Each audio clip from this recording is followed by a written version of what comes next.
আসসালামু আলাইকুম। আমি আরো একটা ভিডিও নিয়ে আপনাদের সামনে আজকে হাজির হয়েছি। আজকে বলবো যে যারা ডিপ্লোমা ইঞ্জিনিয়ারিং কমপ্লিট করেছেন তাদের উদ্দেশ্যে একটি কথা বলি, যে আপনারা দেখবেন সময় খুব দ্রুত চলে যায়, কিন্তু এই মুহূর্তেটাতে অনেকেই জবের জন্য চেষ্টা করেন। কেউ ডুয়েট অ্যাডমিশনে যান, কেউ প্রাইভেট ইউনিভার্সিটিতে অধ্যাবসায় করছেন বা শুরু করছেন, এরকম একটা বিষয় থেকে থাকে। কিন্তু আমি বলবো আপনারা লেখাপড়ার পাশাপাশি যে কোনো একটি ওয়ার্কশপে, যে ডিপার্টমেন্টে লেখাপড়া করছেন সেই ওয়ার্কশপে প্রত্যেক দিন না পারেন আপনি সপ্তাহে একদিন, না পারেন সপ্তাহে 2 দিন, যদি সম্ভব হয় সপ্তাহে 3 দিন সময় ব্যয় করেন, তাহলে দেখবেন আপনি যে 4 বছর লেখাপড়া করেছেন এই 4 বছরের মধ্যে এই অর্ধেক অর্ধেক যে সময়গুলো, এই সময়গুলোতে আপনি যে ওয়ার্কশপে সময় দিয়েছেন এই সময়গুলোতে আপনি অনেক কিছু শিখে যাবেন। তখন জব মার্কেটে গিয়ে আপনি বলতে পারবেন যে আমি এই বিষয়ে দক্ষ। কিন্তু আমাদের মাঝে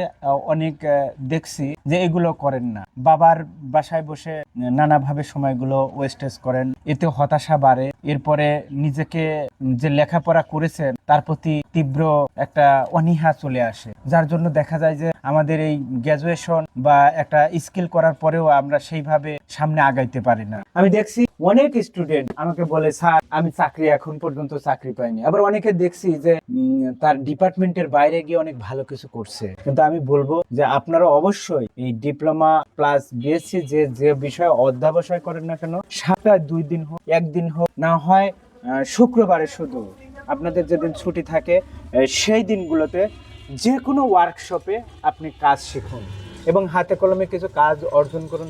দেখবেন আপনার বাস্তব জীবনের যে আত্মবিশ্বাস আসবে সেটা অকল্পনীয়। তো আজকে এ পর্যন্ত, সবাইকে ধন্যবাদ।